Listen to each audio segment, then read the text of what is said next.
Uma obra que eu fiquei fissurado no museu que eu visitei em Helsinki, na Finlândia, é essa obra aqui do Ilja Repin. Eu fiquei maluco com essa pintura aqui. Tá? Tem algumas coisas muito específicas que eu adorei, e aí eu acho que a gente poderia trocar uma ideia, estudar essa peça, estudo de pintura, que é o que o pessoal votou lá na nossa enquete. Esse aqui sou eu, muito feliz de estar ao lado da obra. Olha o tamanho da pintura também. E esse sou eu, muito feliz. Cara, essa aqui foi a obra que eu mais gostei de ver. Na verdade, eu acho que é uma das que eu mais gostei de ver lá no museu. Eu fiquei espantado com a solução de edges dessa pintura. E é uma parada super simples, mas que gera uma atenção tão interessante que eu queria conversar com vocês. Vamos lá? Seguinte, para a gente estudar a pintura, a gente não necessariamente precisa pintar, tá? A gente pode analisar uma pintura e aprender muito com ela. Então é uma coisa que eu amo fazer e eu recomendo que vocês façam esse exercício na casa de vocês aí, de pegar uma pintura e analisar o porquê que você gosta dela. Ou pegar algum conceito que você está estudando e tentar observar aquilo sendo feito. Então, eu queria usar até esse papo de hoje para a gente mostrar que, na verdade, você não precisa ativamente estar pintando para aprender pintura. Isso é até um comentário que o pessoal deixa muito lá no YouTube, que eu fico super feliz. De tipo, pô, eu não tô nem pintando, eu tô aprendendo pra caramba e tal. É legal isso, sabe? E eu queria mostrar pra vocês, primeiro de tudo, esse videozinho.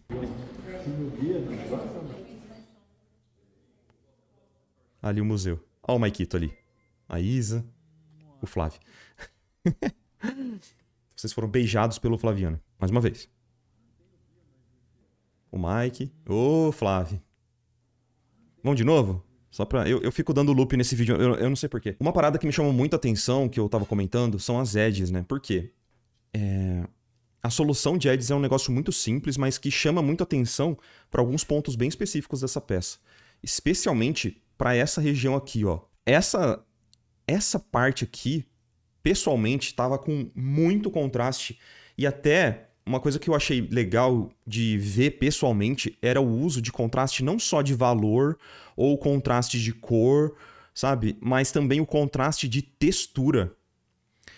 Então, cara, contraste de textura. Isso é uma parada que eu não tinha ainda visto com tanta clareza depois de ter estudado Richard Schmid e tal. Eu não fui em tantos museus assim, né? E vendo as peças só... fotos e Google Art Project e tal, é legal, mas você vê pessoalmente a textura, uma parte da pintura ser mais grossa mesmo e ela sobrepor a outra, isso gera uma certa camada que, dependendo da iluminação, cria um certo highlight na pintura. Olha que louco isso. Então, na verdade, essa edge aqui, eu sinto que ela era mais hard na minha visão, simplesmente porque aqui, essa parte toda com uma cor mais salmão, ela tava mais alta e tava batendo luz em cima e pegando um highlight. Tava formando um highlight aqui, ó. Ou seja, tava aumentando ainda mais o contraste, mas não só na cor que tava pintada, mas também na cor da luz que tava influenciando na tinta. Deu pra entender essa loucura? Eu não sei se isso foi proposital. Acredito que parte deve ter sido proposital, porque o Repin é tipo uma lenda, né, lá na Rússia e pá. O cara é simplesmente incrível. Mas, mano, isso aqui me pirou muito o cabeção, de verdade. Especialmente porque toda essa região aqui da pintura era muito suave. Muito, muito, muito suave, sabe? E fina, era uma camada fininha de pintura, de tinta, né? Então aqui não tinha tanta tinta, ó. Toda essa parte aqui era uma textura bem suavizada, bem alisadinha e com pouca tinta. Agora, essa parte aqui tinha muito branco misturado e muito espesso, sabe? Então até legal de ver esse brilho aqui, porque mostra bem aqui a diferença, né? De tipo... como tinha textura e muito brilho aqui, e aqui já não pega tanto brilho, sabe? Especialmente por causa das camadas da pintura. Então, toda essa textura aqui, ó, ela não é só, tipo, uma pintura uma textura gerada por pintura e por variação de tom, mas é também da espessura da tinta e da textura que ele preparou, e isso dá uma vida muito, muito grande para a pintura, tá? Então, o nome do artista é Ilya Repin, que é esse cara aqui, ó, um pintor russo que o cara é, tipo, idolatrado na Rússia, assim, sabe? Tipo, tem estátua dele e o caramba. Ele é realmente, tipo, um dos caras mais importantes da pintura russa, tá? E, o, e é fenomenal, assim, todas as peças dele são incríveis, contam uma história muito legal, passam toda uma densidade histórica até, porque ele pintava muitas cenas históricas também, dando, obviamente, a interpretação dele, né? Mas, cara, é uma densidade, assim, de história em volta das pinturas que é muito legal de você estudar. Então é um cara extremamente interessante de você se aprofundar, não só no aspecto visual das pinturas, mas também por trás, assim, na história em volta da peça, de como aquela peça foi concebida, por quê, quem contratou ele para fazer a peça, sabe? Tipo, essas coisas complementam muito a nossa visão. E eu até queria um dia poder estudar mais disso para poder trazer para vocês, porque é muito da hora. Tem essa peça aqui do Ivan o Terrível, né? E o seu filho, que, cara, essa peça aqui é uma das peças mais impactantes que tem. Eu adoraria ver essa peça ao vivo, porque o olhar do Ivan... nossa, é uma doideira isso aqui, cara. Passa uma expressividade, assim, que é difícil de você encontrar, assim, sabe? É muito impressionante mesmo, assim, sabe? Mas, enfim, voltando aqui para um retrato muito simples, que se diferenciou muito, na minha visão, de uma pintura que, na minha imaginação, eu teria ficado muito mais maluquinho das ideias de ter visto ao vivo, que era o Zorn. Então, uma diferença muito grande para mim que me chocou, assim, é que o Zorn, para mim, obviamente, ele é maravilhoso, eu não quero desmerecer nunca. Eu já falei isso aqui na live, né, pra vocês. Mas, cara, eu não me senti tão impactado com uma peça do Zorn pessoalmente do que eu senti com essa peça do Repin, velho. Especialmente por causa desse aproveitamento da linguagem do óleo pra passar a mensagem, assim, sabe? Pra narrativa aqui da peça. Impressionante. E eu sinto que é porque o tipo de pintura que ele faz é uma pintura muito, pelo menos nesse quadro, né? É uma pintura extremamente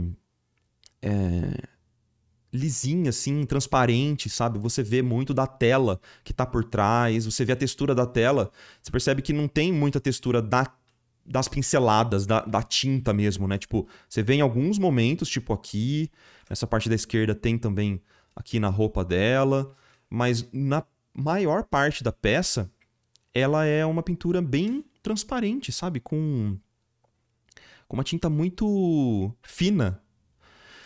Enfim, eu não quero falar muito dessa peça, eu quero mais voltar pra gente observar essa peça aqui, tá? Então, visualmente, a atenção que eu tinha para essa região da peça e para essa era muito grande.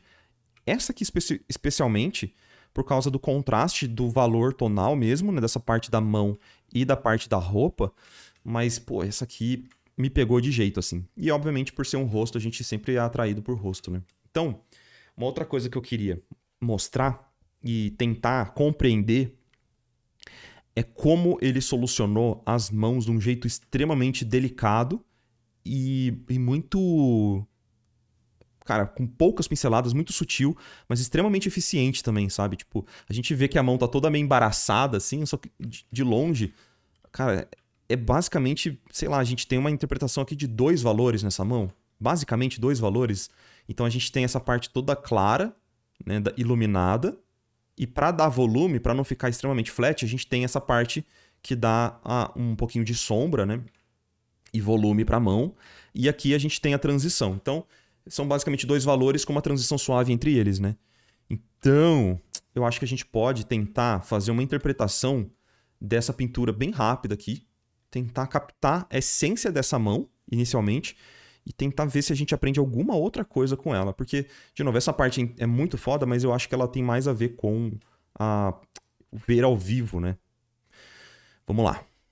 Eu vou pegar aqui um outro documento e eu vou tentar fazer uma pinturinha aqui, tá? E eu tô falando em voz alta, assim, e vou tentar falar ao longo da pintura também, para eu tentar sintetizar o meu pensamento, né? E explicar de uma forma bem simples, como se eu estivesse explicando para uma criança de 5 anos. E isso é uma das dicas que eu falo lá nos vídeos de como estudar, né? Da área de membros do YouTube. A galera que assistiu vai lembrar, mas é uma das dicas, né? Você falar em voz alta o seu pensamento, o que você está interpretando daquilo e explicar como se você estivesse explicando para uma criança de 5 anos. Então, vocês são as minhas crianças de 5 anos. Eu vou pegar aqui. Vamos tentar fazer primeiro um valor bem simples. Talvez a cor não esteja a mais correta possível, mas eu vou só tentar encontrar o desenho aproximado dessa mão. E vamos fazer só um recorte mesmo, eu não vou fazer tudo, tá? Então vamos só fazer como se fosse um desenho com uma cor clara aqui. Vou cerrar bastante os olhos só pra gente tentar captar essa essência aqui de 2 shapes. Um claro e um escuro. E vamos nessa. Isso aqui tem bastante a ver também com o workshop lá que infelizmente não está à venda. Mas o pessoal que já assistiu também tá ligado. Vamos lá. Então eu vou só silhuetar mesmo. E ver esse contraste enorme que tem entre os dois valores que gera todo esse impacto, né? À primeira vista da peça. Agora a parte da mão é aqui. Tem essa volta para cá.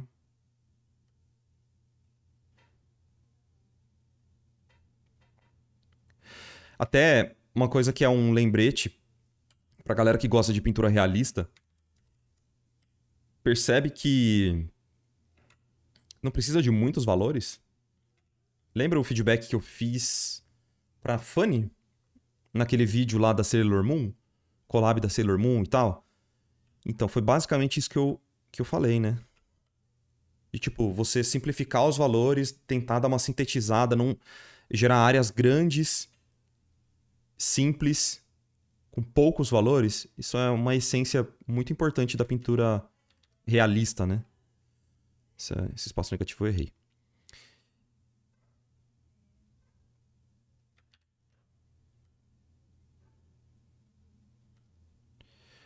E o mais interessante, né? Eu queria aproveitar esse momento para me parabenizar. Para me parabenizar por ter feito toda essa parte de estudo aqui de pintura numa layer só, né? Parabéns então, Marquinho. Seu imbecil. Eu posso usar o Darken para trazer um pouco.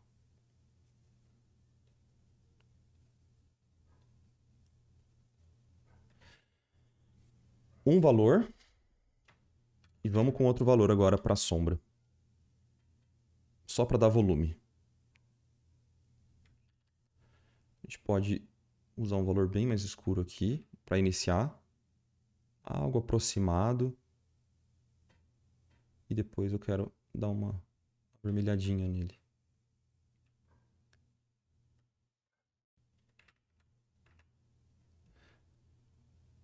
Tem uns dabzinhos, né, de tinta que eu acho muito legal.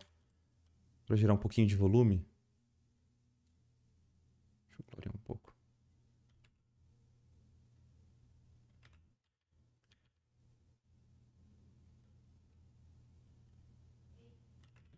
Percebe que ele pinta com a direção do braço mesmo, tipo do volume do braço? Vendo que tem umas ranhuras para nesse sentido aqui? Uma coisa que eu percebi muito nessas artes também. A direção das pinceladas fica bem evidente quando você vê a peça ao vivo e se aproxima dela, né? É tipo uns dabs, tipo umas batidinhas assim, sabe? Pinceladas curtas e com uma direção.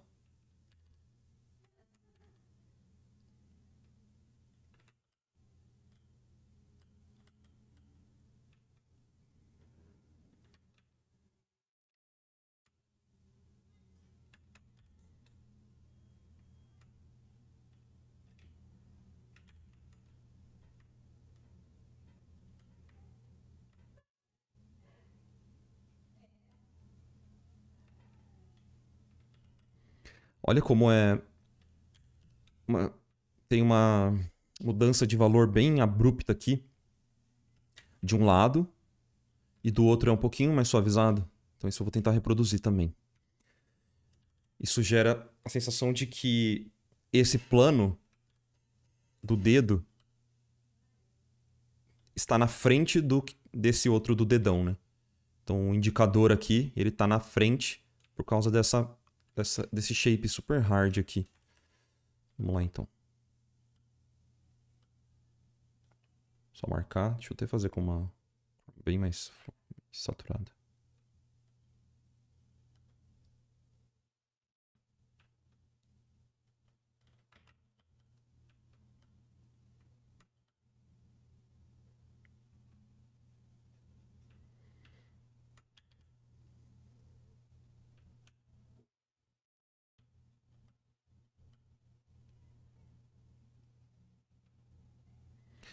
A gente pode pintar primeiro e depois voltar com uma cor mais clara. Ou a gente poderia só ter feito certo da primeira vez. Uma seleçãozinha, né? Não tem problema. Ó, gerar aquele mesmo aspecto.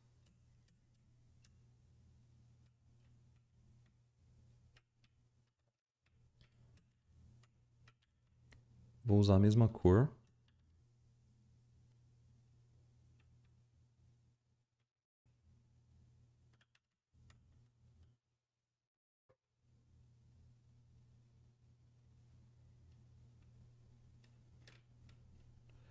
Bom, já que eu já fiz besteira, então vamos se afundar na besteira, né?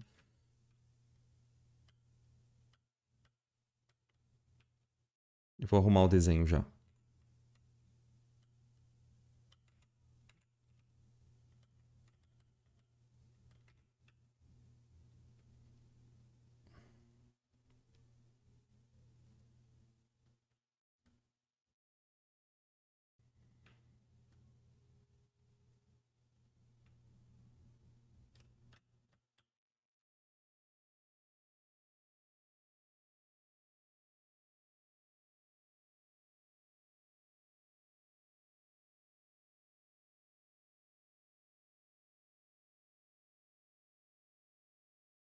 Hum, hum, hum.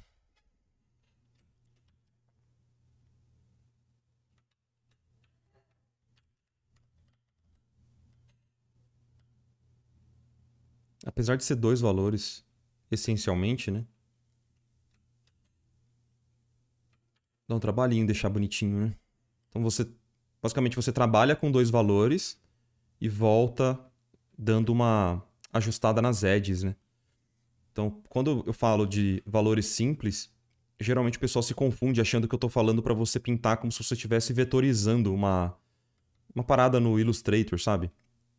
Mas não é isso, né? O significado de usar valores simples é na percepção geral, especialmente de longe, assim, ó.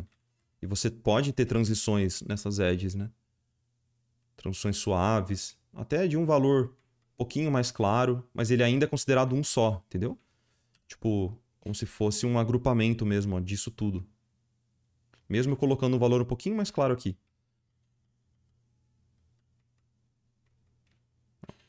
Eu não considero um novo valor, porque a transição é muito sutil.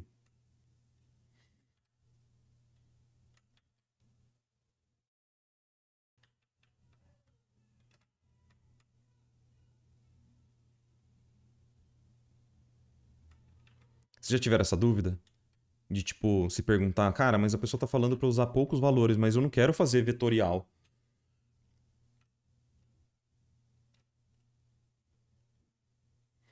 Até mesmo porque cerrando os olhos tá tudo um valor. Impossível, Cledson, que você tá vendo isso aqui como um valor.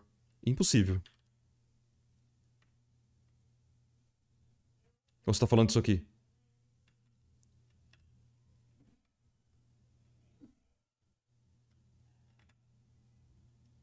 Ah, tá. Dessa parte toda aqui, né?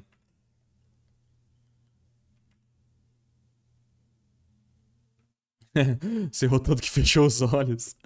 Bem isso, né?